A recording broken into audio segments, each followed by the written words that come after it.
رخ کرتے ہیں مٹیاری کا، جہاں پر ہمارے ڈسٹرکٹ رپورٹر احمد علی پاٹولی میمن کی رپورٹ کے مطابق آصف زرداری اور فریاد تالپور رہائی کمیٹی پاکستان کے سربراہ میر گاجو خان ملا نے سابق صدر آصف علی زرداری پر وکلاء کی عدم موجودگی میں فردہ جرم عائد کرنے پر خدشات کا اظہار کیا ہے۔ اس بارے میں مزید جانتے ہیں اپنے ڈسٹرکٹ رپورٹر احمد علی پاٹولی میمن سے۔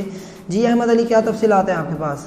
آصف زرداری اور فریال تالپور رہائی کمیٹی پاکستان کے سربراہ میر گاجو خان ملا نے سابق صدر آصف علی زرداری پر وکلاء کی عدم موجودگی میں فرد جرم عائد کرنے پر خدشات کا اظہار کر دیا ہے اور کہا ہے کہ یہ عمل قانون کی دھجیاں بکھیرنے کے مترادف ہے اور بنیادی حقوق کی خلاف ورزی بھی ہے۔ میر گاجو خان ملا نے حالیہ میں میڈیا سے گفتگو کرتے ہوئے کہا کہ سابق صدر آصف زرداری 11 سال جیل کاٹ چکے ہیں اور احتساب عدالت کا یہ رویہ ہے کے لیے کوئی نئی بات نہیں ہے۔ ان کا کہنا تھا کہ نیب کی کارروائیوں اور طریقہ کار پر ہر طرف سوال اٹھ رہے ہیں۔ ان کا کہنا تھا کہ پیپلز پارٹی نیب قوانین میں ترامیم سے پیچھے نہیں ہٹے گی۔